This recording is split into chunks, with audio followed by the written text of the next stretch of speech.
రాజకీయాలు ఇంతగా దిగిపోయాయా అని మన దేశ నాయకుల తీరును చూసి అప్పుడప్పుడు బాధపడుతుంటారు. ప్రత్యర్థులను మాటల తూటాలతో అవమానించడం కొత్తేమీ కాదు. అయితే అమెరికా అధ్యక్షుడు తన రాజకీయ ప్రత్యర్థితో తాజాగా వ్యవహరించిన తీరు చూస్తుంటే మనమే కాస్త నయం అనిపించక తప్పదు. డొనాల్డ్ ట్రంప్ తాజాగా మాజీ అధ్యక్షుడు ఒబామా దంపతులను కించపరుస్తూ పెట్టిన సోషల్ మీడియాలో పోస్టు వివాదంగా మారడం తెలిసిందే.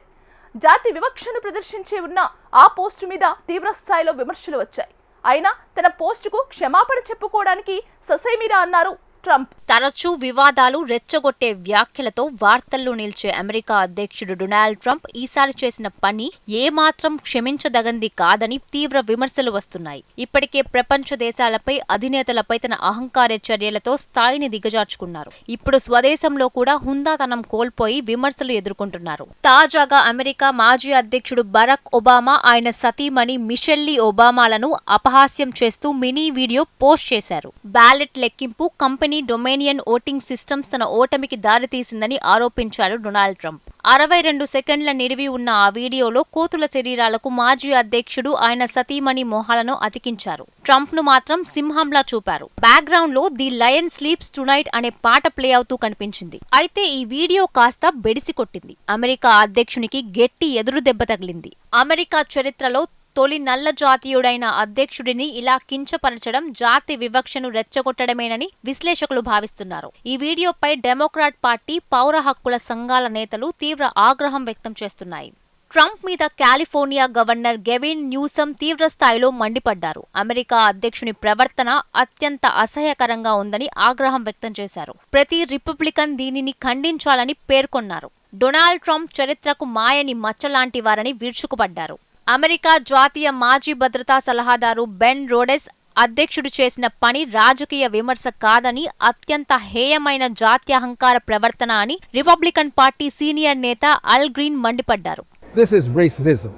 This is raw rank racism when the President of the United States of America, who knows or should know the history of this country and how persons have used this image of persons of African ancestry to be associated with persons who are members of the monkey family. For the president to do this and to do it openly and notoriously is showing that he condones this level of racism.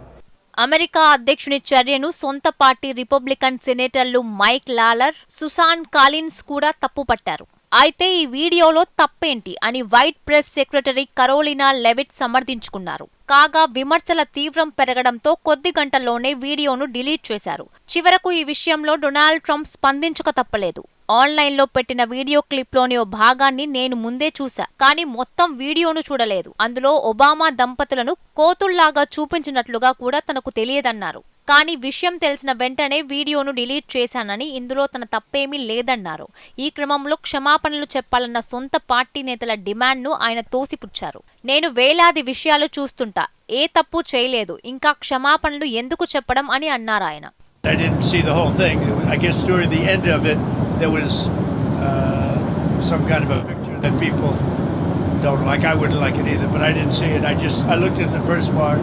A number of Republicans are calling on you to apologize for that post. Is that something you're going to do? No, I didn't make a mistake. Barack Obama America చరిత్రలోనే తొలి నల్లజాతి అధ్యక్షుడు.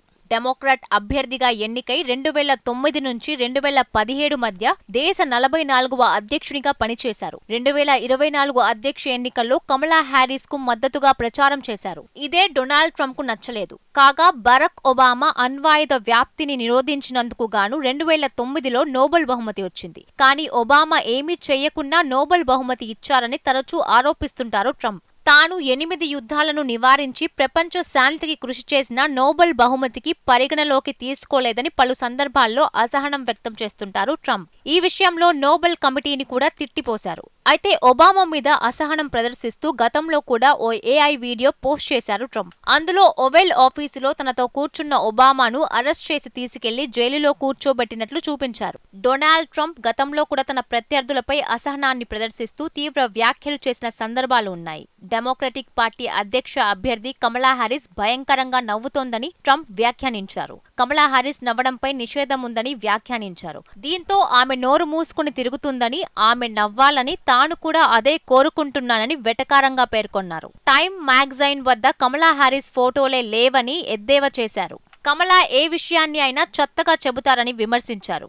Barack Obama America చరిత్రలోనే తొలి నల్లజాతి అధ్యక్షుడు. ఆమె మాటల్లోనే అబద్ధాలు దొరికిపోతాయని పేర్కొన్నారు ట్రంప్. ఇక డెమోక్రాట్ పార్టీకి చెందిన సీనియర్ నాయకురాలు నాన్సీ పెలోసి ఓ మంత్రగత్తె, విచ్ హంట్ అంటూ అనేక సందర్భాల్లో తిట్టిపోశారు ట్రంప్. అమెరికా కాంగ్రెస్ స్పీకర్ హోదాలో ఉన్నప్పుడు ట్రంప్ ప్రసంగిస్తుండగానే స్పీచ్ కాపీని పెలోసి చించి పడేయడం గమనార్హం. అయితే ట్రంప్ నోటి తీరు, దురుసు ప్రవర్తన అమెరికా అధ్యక్ష పదవి హుందాతనాన్ని తగ్గిచ్చేస్తున్నాయి. డొనాల్డ్ ట్రంప్ కు వివాదాలు కొత్తేమీ కాదు. తన రాజకీయ ప్రత్యర్థులపై వ్యక్తిగత విమర్శలు, విద్వేషపూరిత ప్రసంగాలు, నిరంకుశ ధోరణి, మీడియాపై మాటలతో దాడులు, స్త్రీలపై అనుచిత వ్యాఖ్యలు, న్యాయ వ్యవస్థ నిఘా వర్గాలను బలహీనపరిచే ప్రయత్నాలు, ఇలా చెప్పుకుంటూ పోతే ఎన్నో ఉన్నాయి. ట్రంప్ తన నిరంకుశ ధోరణితో ప్రజాస్వామ్య సంస్థలను, నిబంధనలను గౌరవించకుండా తన అధికారాన్ని దుర్వినియోగం చేశారనే ఆరోపణలు ఉన్నాయి.